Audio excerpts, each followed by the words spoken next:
Bismillahirrahmanirrahim. Qala al-mu'allif rahimahullahu ta'ala wa nafa'ana bihi wa bi'ulumihi wa tadabburihi wa biqawmi darain.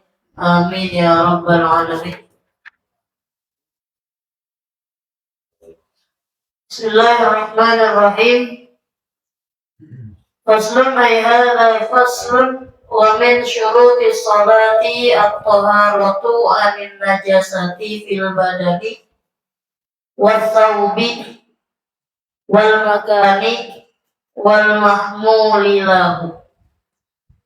Fa in laqahu najasun aw laqa siyabahu aw mahmulahu batalat salatuhu illa ayyulqiyahu halah aw yakuna ma'fuwan anhu kadami jurhihi. Faslun ay hadza faslun, ini suatu fasal menjelaskan tentang jenis-jenis najis dan cara membersihkannya atau cara menghilangkannya. Jadi masih ngomongin tentang sholat dan hal-hal yang berkaitannya, di antara yang berkaitan dengan sholat,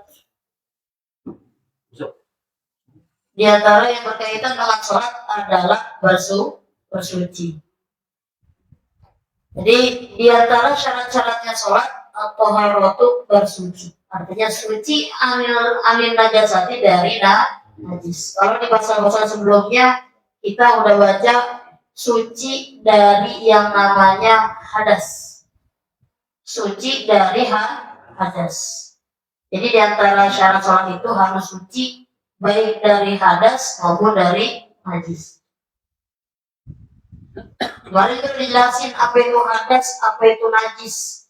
Kurang lebih kalau hadas itu kondisi diri kita, di mana tidak diperbolehkan atau tidak diperkenankan untuk melaksanakan ibadah sampai kita melakukan penghilangan atau pengangkatan hadas, baik dengan cara wudhu atau mandi atau kemarin dengan tayamum.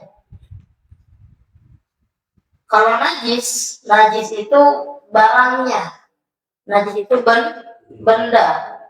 Jadi kalau najis itu ketika kita memang terkena najis, memang sama-sama konsekuensinya tidak diperkenankan untuk melaksanakan ibadah, karena di tubuh kita ada najisnya. Nah, najis itu bentuknya benda, benda. Baik najis yang sifatnya mukhafafah, ataupun yang mutawasito, ataupun yang mughallazo. Apa itu najis yang mukhafafah? Najis yang mukhafafah itu artinya najis yang ringan. Mana najis yang ringan? Najis yang ringan itu adalah najis dari air kencing anak laki-laki yang umurnya belum 2 tahun dan belum makan apa-apa kecuali ASI, air susu ibu. Kalau anak kecil perempuan, meskipun tadi masih di bawah 2 tahun, meskipun tadi dibilang makannya belum yang lain selain ASI, ya tetap nanti kategori najis dari kencing anak kecil perempuan itu masuknya ke golongan yang kedua, yaitu mutawassitoh. Kok beda? Bedanya katanya kalau kita baca di kitab, kalau kencingnya perempuan lebih bau daripada kencingnya anak laki-laki. Anak kecil. Kalau yang gede makanya sama aja, apalagi bisa makan jengkol. Jadi kalau anak kecil laki-laki di bawah 2 tahun belum makan apa-apa kecuali ASI, air susu ibunya, itu kategori najisnya najis mukhafafah. Cara menghilangkannya nanti ketika masih ada airnya, ya dihilangkan dulu airnya. Kemudian setelah hilang airnya atau hilang zat benda najisnya itu, tinggal dipercikkan air secara merata ke seluruh area yang tadi terkena air dan kencing. Meskipun nggak ngalir, yang penting cuma dicipretin air doang sampai menyeluruh. Iya. Yang kedua tadi najis mukhafafah, najis mutawassithah, najis yang sedang. Kategorinya najis yang sedang. Najis yang sedang itu ya najis pada umumnya. Tadi selain air kencingnya anak kecil perempuan ya semua air kencing masuknya ke kategori mutawassithah atau najis sedang. Kotoran-kotoran manusia, kotoran-kotoran hewan selain anjing dan babi semuanya kategorinya mutawassithah, najis yang sedang. Kalau najis yang sedang, cara membersihkannya nanti di sini dijelasin cara membersihkannya bagaimana. Kemudian yang ketiga juga najis mughalazah, yang nanti di sini golongannya disebut najis kalbiyah, sebutannya di sini. Najis golongan mughalazah atau najis kalbiyah. Apa kalbiyah? Diambil dari kata kalbun yang artinya anjing. Jadi di sini dibilang di antara syarat sah sholat adalah suci dari najis. Di apanya yang suci dari najis? Fil badani. Yang pertama di badannya. Di badannya nggak boleh ada benda yang termasuk kategori najis. Wasaubi, dan juga saub, pakaiannya. Pakaiannya juga harus yang suci. Ya, bau-bau dikit nggak apa-apa, asal jangan dipakai jamaah masjid. Kalau yang bau nggak boleh dibawa ke masjid. Pokoknya yang bau-bau itu jangan. Apalagi kalau bukan badannya yang bau sampai badan-badannya. Makanya anjurannya kalau kita mau sholat Jumat atau mau sholat Id itu disunahkan untuk mandi dulu. Karena kita mau ke masjid sholat jamaah yang mana jamaahnya biasanya ramai banyak, itu harus mandi dulu sunnahnya. Tujuannya apa ya tadi? Diantaranya untuk menghilangkan bau badan, karena takutnya bisa ganggu orang. Ya, kan apalagi kadang orang kita mah suka gak enakan, bau-bau dipendam sendiri. Ya nggak bilang-bilang orangnya, namanya suka nggak enakan. Bisa karena kita kalau kita belakang kasihan orangnya, ntar dia malu. Ya harusnya ya jangan pakai ngomong malu bagaimana, harusnya kitanya yang sadar di diri. Makanya kalau kita ngumpul ya bukan cuma kebiasaan doang, kita mandi dan dulu bukan. Ya tapi kalau mau ngumpul kayak sekarang nih, kalau majlis taklim, ya kalau mau dari sore pulang dari mana-mana ya mandi dulu begitu. Pulang kerja atau malamnya pulang jalan-jalan ya mandi dulu baru berangkat. Kemudian ruang makami dan juga tempatnya tempatnya. Nah tadi ngomongin pakaian itu pokoknya semua yang kita pakai, baik itu pecinya maupun bajunya, sarungnya ataupun sorbannya. Pokoknya kalau kita pakai sorban itu pakai imamah ya itu harus suci semuanya. Termasuk kalau yang belum pernah kita bahas, kalau kita menghadiri sholat jenazah dari seorang tokoh, biasanya kan kadang sampai penuh ya masjidnya, sampai luar-luar. Nah kita bisa pakai sendal tuh. Nah sendalnya bahasanya kalau kita masih pakai, ya itu syaratnya sama, harus suci. Masalahnya kita bisa memastikan sendal kita itu suci. Ya kalau atasnya mungkin bisa bagian yang kita pakai ya, tapi kalau bagian bawahnya yang kena tanah, kira-kira apa tuh? Suci apa najis? Ya bisa udah kena air kencing orang, bisa kena tai ayam, tai kucing dan lain sebagainya. Jadi solusinya sendalnya dilepas dan kita berdiri di atasnya. Jadi kondisinya kita bukan lagi pakai gitu. Nah kalau kondisinya masih pakai, jatuhnya pakaian. Kalau pakaian menyeluruh, baik atasnya, bawahnya, luarnya, dalamnya harus suci. Tapi kalau ngomongin yang tidak injak, sendalnya kita injek, jatuhnya jadinya tempat. Jadi tempat. Nah, di sini ngomongnya makan tempat. Kalau yang namanya tempat itu yang diharuskan suci dari najis adalah segala tempat yang akan tersentuh oleh kita ketika sholat. Ya, umpamanya kayak tadi sholat jenazah kan kita berdiri doang sholat jenazah mah. Berarti yang harus kita pastikan suci adalah area kaki yang kita pijak. Sendalnya berarti bapak kita pakai sendal itu alasnya, ya berarti harus suci bagian atasnya. Bagian bawahnya bagaimana? Nggak masalah. Bagian bawahnya nggak masalah. Sama bawahnya kayak kita sholat di atas spitek. Ya selama bagian atasnya nggak suci, nggak masalah. Meskipun bawahnya, iya, pakai tikar gitu bawahnya. Ya, jadi kayak kita pakai sejadah juga sama. Ya yang penting bagian sejadahnya bagian atasnya itu bersih dan suci. Sama kayak di masjid itu parkiran di sana kan banyak sepiting itu. Iya. Iya. Kalau di atas sepiting ya, itu mau di bawah. Jadi mau di bawah. Kita kan sholatnya di atasnya, begitu. Juga umpamanya bagaimana hukumnya kalau kita kadang lagi sholat ya, kadang lagi sholat ternyata pas mau sujud atau lagi ruku tiba-tiba nih mata ngeliat aja nih ada tai apa deh, tai cicak, ada tai cicak atau ada tai tikus bapaknya lagi berdiri padahal kita nggak ngeh, ya, pas lagi sujud ternyata tikernya atau karpetnya ada tai cicaknya. Ya pokoknya selama yang kita sentuh itu tidak ada najisnya, berarti tetap sah gitu. Jadi bapaknya bagian yang terkena tai cicak itu bagian yang biasanya berhadapan dengan dada atau perut kita gitu, yang nggak terkena langsung, itu nggak masalah. Jadi itu ngomongin masalah makannya atau tempat. Iya, kalau itu kan yang kena jidat, tangan, dengkul gitu.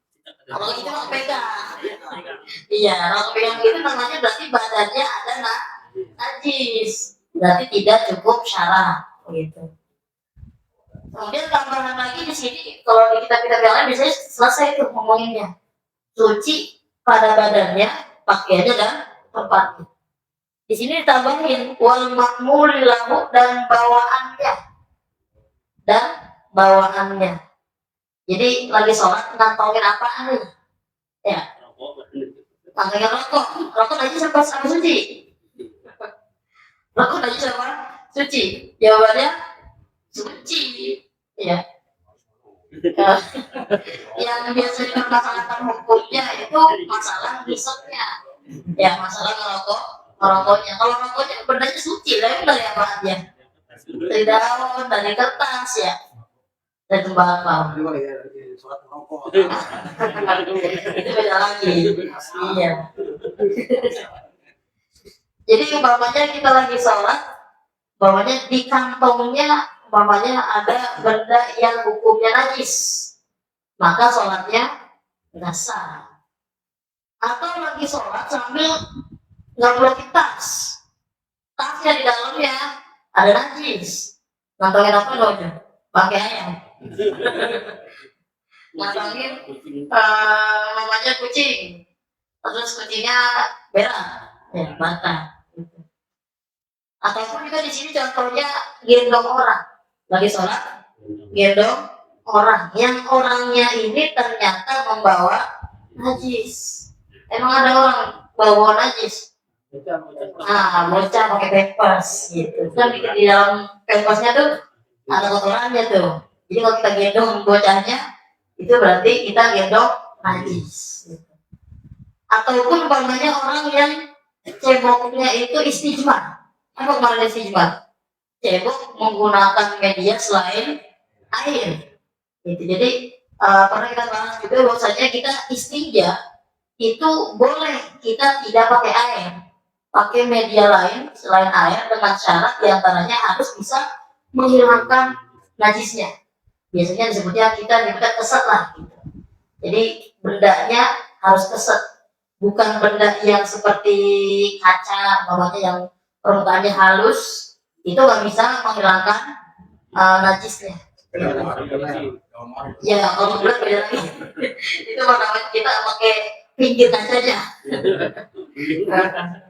Ini maksudnya pakai permukaannya yang halusnya gitu, atau pakai batu marmer gitu, atau batu keramik tapi bagian permukaannya, bukan pakai pinggirnya. Kalau pinggirnya mah habis pada dosen gitu. Jadi bawahnya kayak pakai tisu gitu ya.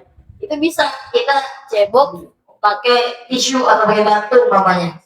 Itu disebutnya istijmar. Bagaimana status kenajisan orang yang cebok dengan istijmar? Statusnya itu secara hukum dia masih najis.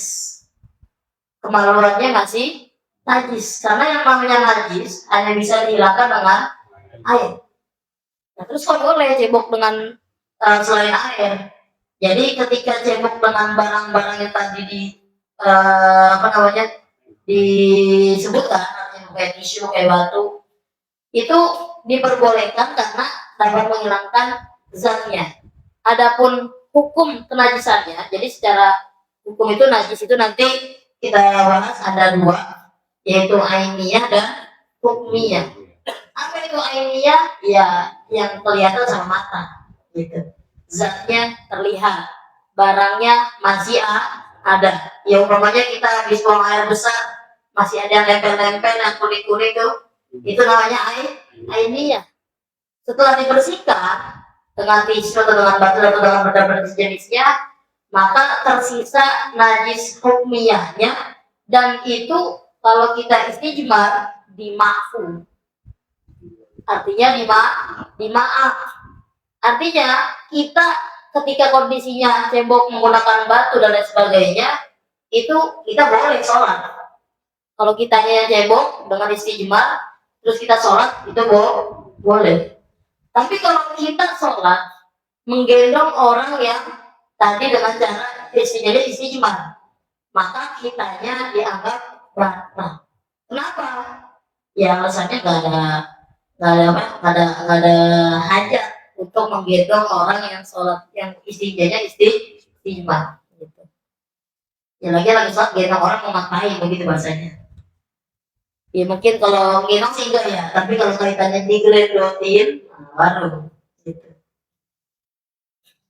Jadi harus suci dari najis, baik di badan, pakaian, kemudian tempat, dan juga bawaannya.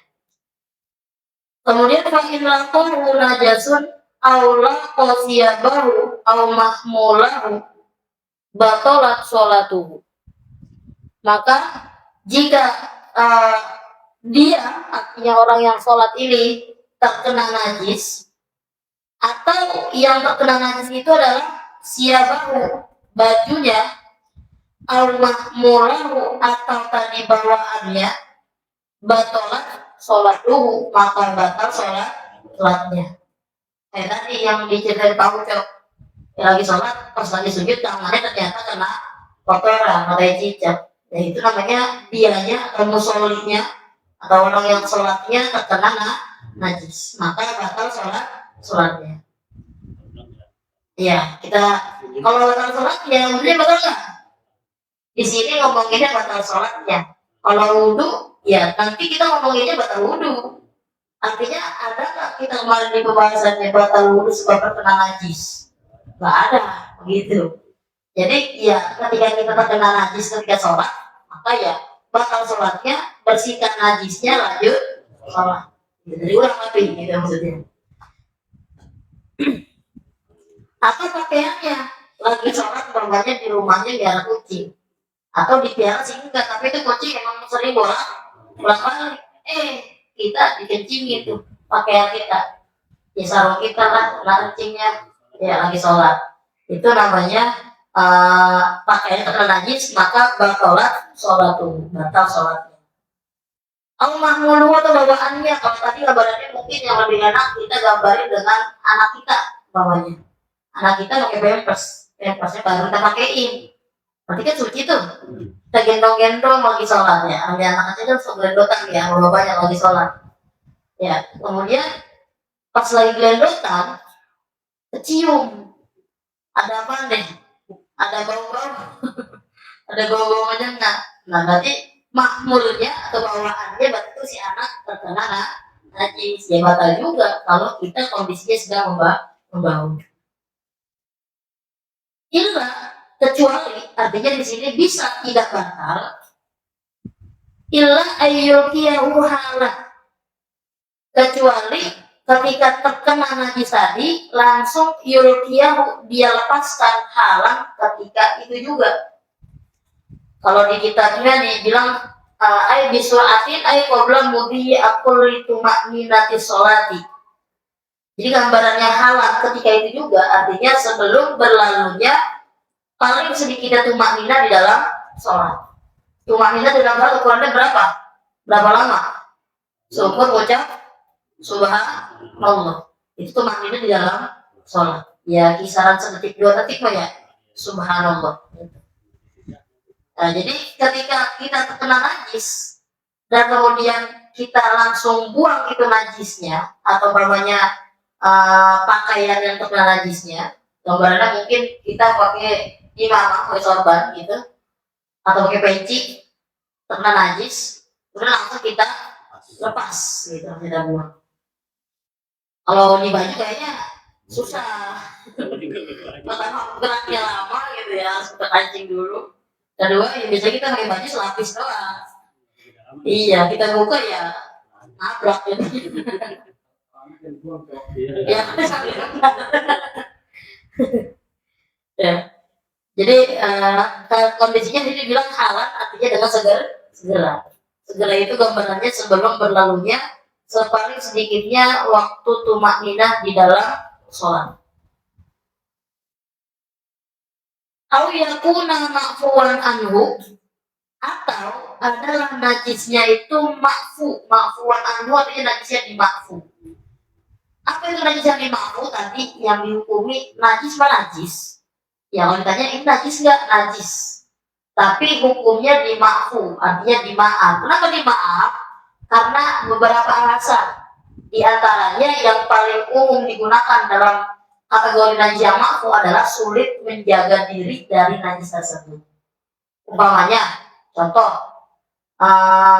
yang biasanya anak-anak remaja nih, yang mukanya masih pada jerawatan mulu. Gitu kan kalau kita mau udah berapa jerawatan ya. Kecuali mungkin ada 1-2 kali jerawatan muncul. Ya, jerawat apa? Jerawat tangan. Ya, pokoknya lagi waktu-waktunya awal jerawatan biasanya kan kadang ada yang sampai pada butusan gitu ya. Itu kan kadang suka nggak sengaja tahu-tahu keluar darah. Nah, yang kayak begitu namanya makfu. Karena kita sulit untuk menjaga dari keluarnya darah. Gitu. Makanya sih contohnya kadang ini seperti darah lukanya. Kalau nggak ada darah lukanya di sini, ya gambarnya kayak tadi, bahwa kita punya jerawat atau punya bisul, gitu, punya bisul. Sebenarnya sih kita nggak pecahin, cuma karena rada-rada gatel atau gimana gitu ya, tahu-tahu tergang, bukan digaruk. Kalau digaruk beda lagi. Kalau dia sengaja digaruk gitu ya, sengaja, kemudian ternyata malah pecah tuh keluar darahnya atau nanahnya, itu batal juga. Jadi di sini kecuali kalau memang najisnya najis yang makfu, seperti darah lukanya. Contoh juga termasuk masalah darah luka, umpamanya kita punya luka ketika sholat, atau umpamanya sebelum sholat kaki kita tahu kita kena luka, kemudian sudah kita bersihin. Ya kemarin kita bahas juga tuh seperti kasus orang yang beser, itu orang yang salisul baul. Jadi orang yang punya luka pun sama kasusnya. Artinya ketika nanti mau sholat itu lukanya harus dibersihkan dulu. Kalau memang kira-kira masih bakal keluar lagi darahnya, setelah dibersihkan langsung ditutup pakai plester atau pakai parpan lah gitu. Nah, umpamanya di luar kemampuan kita tadi menutup itu luka, kemudian ketika sholat keluar, itu namanya dimaaf. Tadi alasannya kenapa kok dimaaf ya, namanya darah kan ya, namanya kita lagi luka pasti kadang-kadang suka keluar sendirinya gitu. Jadi gambarannya seperti itu. Jadi bisa batal ketika terkena najis ketika sholat. Kecuali ya tidak batal kalau memang langsung dilepas, langsung dibuang najisnya, atau najisnya memang yang dimaaf. Kemudian di sini cara menghilangkan najisnya. Ini yang kemarin sempat saya singgung. Cara menghilangkan najisnya di sini bilang wa yajibu izalatu najisin lam yu'fa anhu bi izalatil aini min ta'min wa launin wa rihin bil ma'il mutahhiri. Wajibu dan wajib izalatu najisin, menghilangkan najis, lam yu'fa anhu, yang tidak dimaaf. Jadi di sini kategorinya lam yu'fa anhu, yang tidak dimaaf. Kalau kayak tadi yang dimaaf ketika keluar ya nggak masalah, artinya tidak membatalkan sholat. Nah kalau yang lam yu'fa, yang tidak dimaaf, maka bisa membatalkan sholat, dan ketika membatalkan sholat harus bersihkan. Caranya gimana membersihkannya? Biizalatil aini, dengan cara menghilangkan ainnya, dengan cara menghilangkan atau membuang ainnya. Jadi di sini kategorinya najisnya najis ainiyah. Ya, jadi kategorinya najis ainiyah. Dihilangkan ainnya, ke bendanya, ke barangnya, min ta'min, daripada rasanya, walaunin, dan warnanya, warihin, dan aromanya. Jadi yang namanya najis bukan cuma najis doang, sebenarnya semua barang, semua yang disebut jirmun atau barang atau benda itu pasti terdiri dari 3 hal ini, yaitu rasa, warna, dan aroma atau baunya. Jadi termasuk najis juga di sini dibilang kalau memang kategorinya ini ya berarti harus dihilangkan apanya? Ya tadi rasanya, warnanya, dan juga aromanya. Dengan cara apa menghilangkannya? Bil ma'il mutahhiri, dengan air yang suci mensucikan. Tadi sudah kita bahas tuh. Air itu kategorinya ada 4. Ada air suci mensucikan tidak makruh, ada air suci mensucikan makruh, ada air yang suci tapi tidak mensucikan, dan ada air yang terkena najis. Ya, kalau air yang suci mensucikan tidak makruh itu air mutlak. Sebenarnya kenapa yang kemarin disebut air mutlak? Karena airnya tidak punya nama. Sekalinya punya nama pun namanya tidak mengikat. Ditaruh di wadah kayak begini kita sebut air aqua. Ya, padahal bukan aqua. Ya, kan ini sudah begitu ya. Beli aqua dikasih yang lain. Iya. Ya. Ditaruh di gelas namanya air gelas. Ada jadi kolam? Atau ada di sumur? Sumur itu namanya air mutlak. Ditaruh di ember sebetulnya air ember gitu ya. Tapi air mutlak, air yang tidak ada namanya, atau sekalinya ada nama, namanya tidak mengikat. Kalau yang makruh, suci mensucikan tapi makruh, itu air mutlak yang dipanaskan di terik matahari. Mari kita sebut juga tuh beberapa syaratnya. Di antaranya yang pertama yang disebut air musyammas atau yang dipanaskan itu harus diletakkan di wadah yang terbuat dari logam. Kemudian yang kedua terkena matahari langsung, dipanaskan dengan matahari langsung. Yang ketiga, iklimnya harus benar-benar panas, bukan iklim campuran kayak kita tropis. Meskipun akhir-akhir ini memang lagi panas-panasnya. Ya, air tangan kita aja sampai kayak mentol rasanya ya. Sampai sore aja kadang masih berasa panas, masih hangat gitu. Jadi iklimnya harus iklim panas. Itu 3 hal itu bisa menyebabkan air disebut air musyammas. Kalau air yang suci tapi tidak mensucikan, itu kategorinya diantaranya nanti ada air mustakmal dan ada air yang bercampur dengan barang yang suci. Contoh kayak kopi itu. Kopi itu air suci bercampur dengan benda yang suci. Kemudian sifat airnya berubah. Itu namanya suci tapi tidak mensucikan. Jadi yang keempat, kemudian air mutanajis, air yang terkena najis. Itu gampang lah pokoknya, air pokoknya terkena najis, baik itu bekas kita cebok ataupun memang terkena najis sendiri gitu. Jadi di sini dibilang cara menghilangkan najis ainiyah adalah menghilangkan bendanya dengan air yang suci mensucikan. Berarti yang bisa dipakai tadi nomor 1 dan nomor 2. Nomor 1 tidak makruh. Nomor 2 makruh digunakan. Digunakannya pada siapa? Digunakannya pada orang, baru makruh. Artinya air musyammas, air yang tadi panas itu makruh digunakan kalau digunakan ke badan. Kalau ke tempat-tempat atau ke barang-barang itu enggak makruh. Gitu. Jadi yang penting airnya suci mensucikan. Lebih spesifiknya lagi caranya adalah pertama menghilangkan ainiyahnya dulu, menghilangkan barangnya dulu. Artinya baik itu bisa dilap ataupun pamannya langsung dibuang aja gitu najisnya kalau berdaya padat sampai kira-kira hilang benar-benar tadi minimal apa namanya bentuk dan warnanya gitu. Kemudian nanti yang disebut hukumnya baru kemudian tinggal disiram. Jadi umpamanya kita ya apa namanya menghilangkan najis di dalam rumah umpamanya itu jangan langsung disiram pakai air. Karena kalau disiram pakai air bisa sih menghilangkan najisnya. Najis yang di sini hilang. Tapi air sisanya ya air sisanya jadinya hukumnya mudah najis karena sudah terkena najis gitu. Atau jangan cuma dilap doang, dipel pakai super pen. Ya itu nggak boleh juga karena harus dengan air yang mengalir, air suci mensucikan.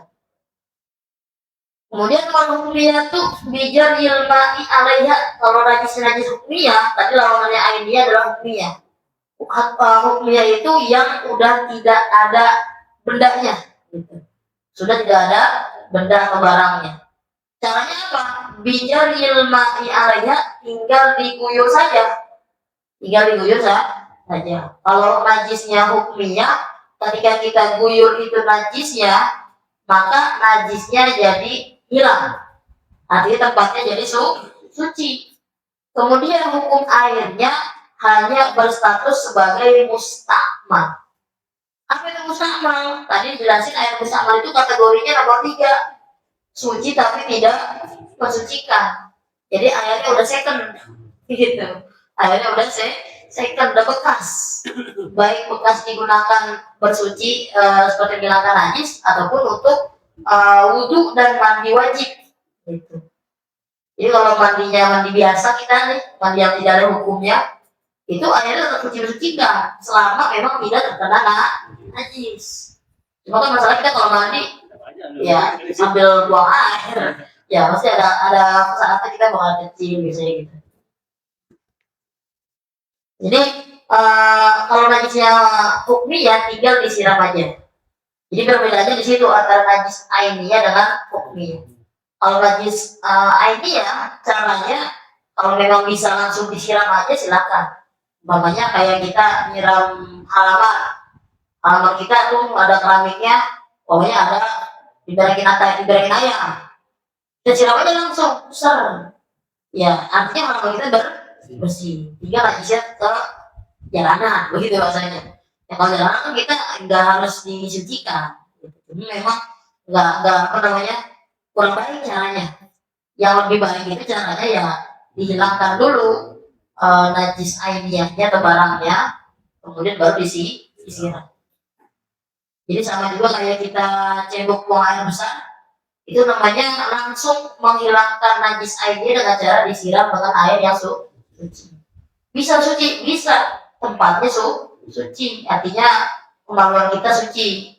Kemudian air sisanya, nah itu disebutnya air mudah najis. Kemudian kalau najisnya golongan najis kalbiyah, najis anjing, di sini disebutnya kalbiyah, najis golongan anjing. Meskipun tadi dibilang najis mughalazo itu bukan anjing doang, ada anjing, babi, dan hewan-hewan turunannya. Baik itu gabungan antara anjing sama anjing, babi sama babi, anjing sama babi, anjing sama hewan lain, babi sama hewan lain, pokoknya anak turunan dari anjing atau babi gitu. Jadi kalau hewan-hewan yang memang turunan dari salah satu, baik anjing atau babi, sama hukumnya seperti anjing dan babi. Najisnya kategorinya masuk dalam kategori najis mugola. Di sini sebutnya talbiyah. Bagaimana cara mensucikannya? Bigosliha sab'an, dengan cara membersihkannya sab'an sebanyak 7 kali. Ihdahunna mamzujatun biturabit tahuri. Salah satunya itu mamzujah, dicampur biturabit tahuri, dengan turab debu atau tanah tahuri yang suci. Jadi cara menghilangkan najis talbiyah itu disiram sebanyak 7 kali. Basuhan yang pertama itu dia adalah yang dapat menghilangkan airnya. Jadi umpamanya kita terkena najis mughaladzah, pokoknya jilat anjing umpamanya, kan berarti ada lendir-lendirnya tuh. Ya, ada lendir-lendirnya. Nah, basuhan yang pertama itu dihitung kalau memang lendirnya sudah hilang. Artinya pokoknya kita nggak pakai bersihin dulu lendirnya, pakai kayu pakai apa gitu, langsung guyur aja. Maka ketika guyuran pertama itu belum hilang, maka disebutnya belum guyuran pertama. Guyuran kedua belum hilang juga, ya belum guyuran pertama. Pokoknya udah 10 kali guyur baru hilang tuh lendir-lendirnya, berarti baru 1 hitungannya. Makanya di kalimat setelahnya nanti dibilang wal muzilatul muayyani wa in ta'addadat wahidatu. Dan basuhan yang dapat menghilangkan wal muzilatul lil aini, basuhan yang dapat menghilangkan barangnya atau bendanya, wa in ta'addadat, sekalipun berkali-kali, itu hitungannya wahidatun, 1 kali. Sama kayak kita lagi wudu, namanya basuh tangan. Ya, udah 10 kali dibasuh, nggak nyampe sikut, ya belum dihitung 1 gitu. Jadi hitung 1 itu kalau memang sudah sempurna. Kategorinya dalam hal ini kalau mau menghilangkan najis berarti ketika airnya sudah hilang baru dihitung 1.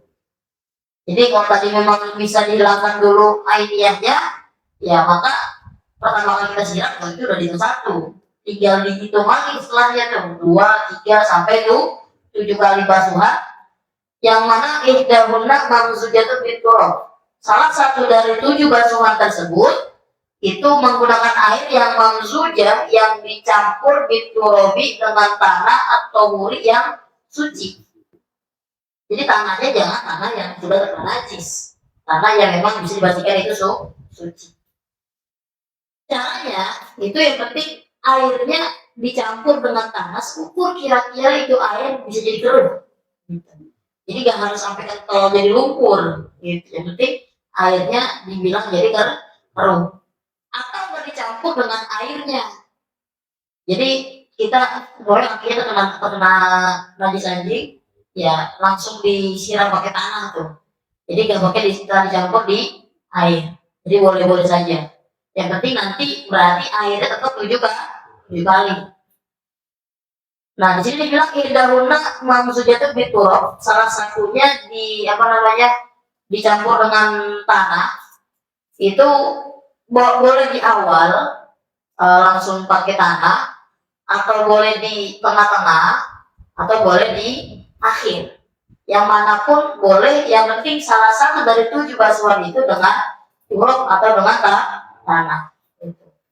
Afdolnya jangan yang terakhir, karena kalau yang terakhir jadinya kotor, belum lagi yang bersihin malah jadi kotor.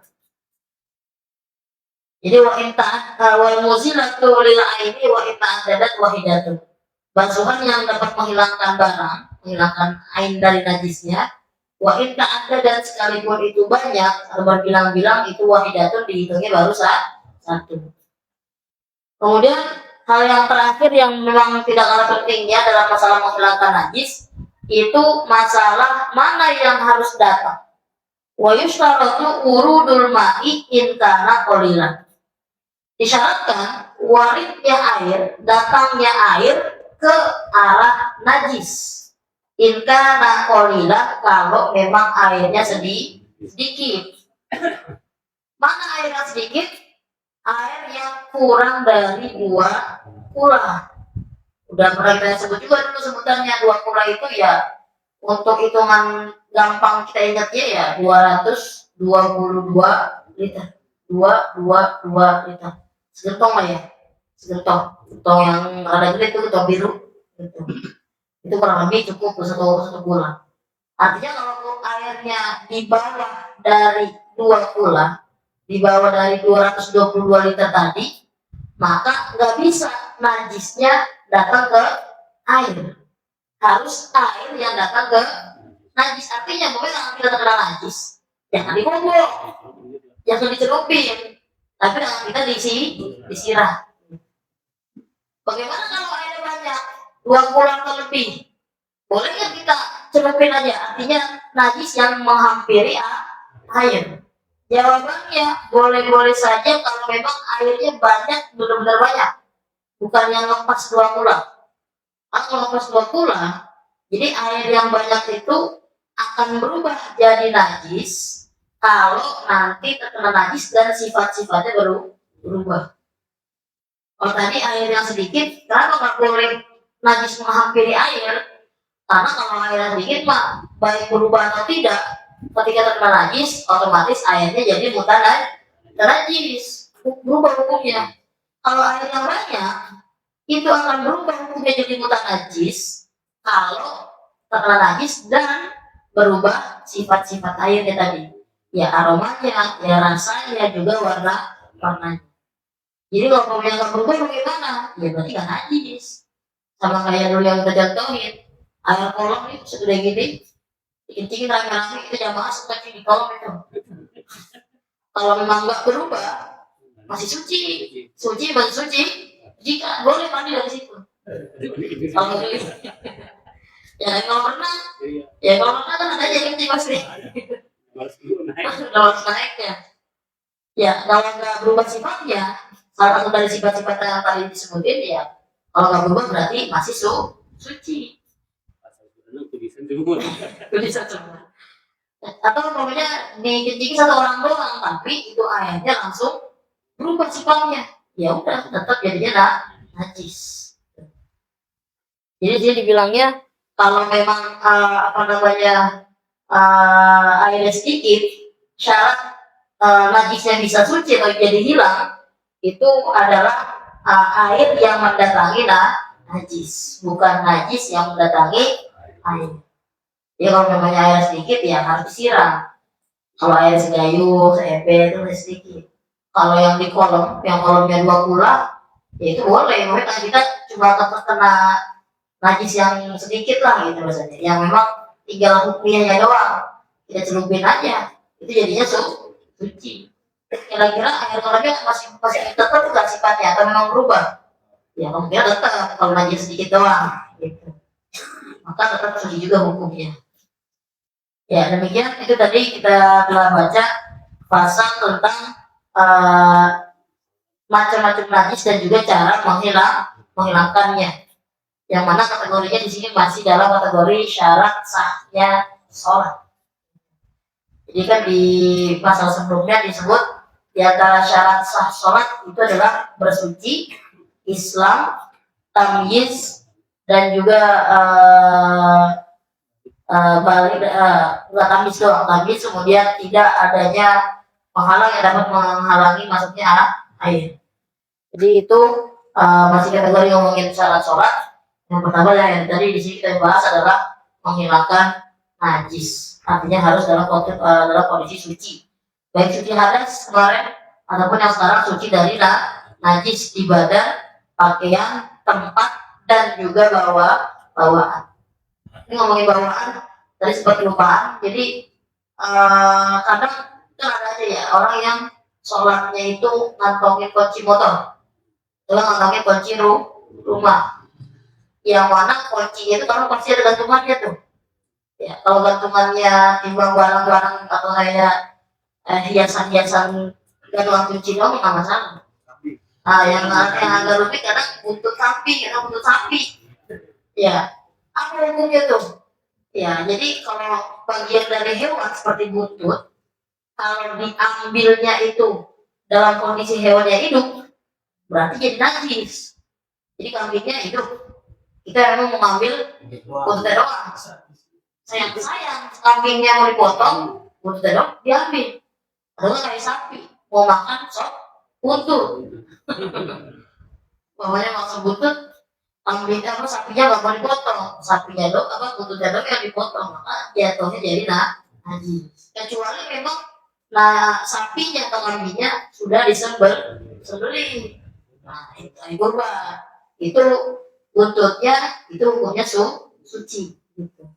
Jadi harus diperhatikan dulu itu bentuk apa gantungan kunci dari ekor sapinya atau ekor kambingnya itu suci apa enggak. Dari hewan itu sudah tupai gitu ya. Iya. Kan jilbabnya dipakai orang. Ya kalau itu nanti statusnya bisa disamakan atau tidak gitu. Kayak kulit-kulit hewan yang lain statusnya bisa disamakan atau tidak. Iya bisa konsumsi suci gitu. Nah itu jadinya kalau memang kira-kira bisa disama ya jadi suci. Jadi nanti kaitannya dengan cara membersihkan kulit bangkai gitu. Kalau ekor Botol cicak ya sama jadinya, ya jadi bangkai juga hukumnya. Berarti najis. kadang butuh sendiri. Iya butuh sendiri. Cara cicak melindungi diri begitu, memutuskan butut. Jadi kalau kita jatuh butut cicak ya langsung ke setir aja. Kalau butut cicak mah najisnya juga masih kering, bisa tinggal kita hilangin doang gitu. Yang repot kalau keberakan cicak. Ya jangan tahu kayak cicak tuh kan masih basah-basah tuh. Kan itu kalau begitu nggak bisa tuh. Ya. Jangan kebanyakan dia coba aja. Ya nanti kita sambung masalah berikutnya, termasuk masih ngomongin syarat sholat. Di antaranya adalah istiqbalul kiblat, yaitu menghadap kiblat dan juga masuknya waktu dan lain sebagainya. Nanti sholat tersambung pada pertemuan berikutnya. Pasal wa min syurati sholati istiqbalul kiblati wallahu a'lam bishawab. Al-Fatihah.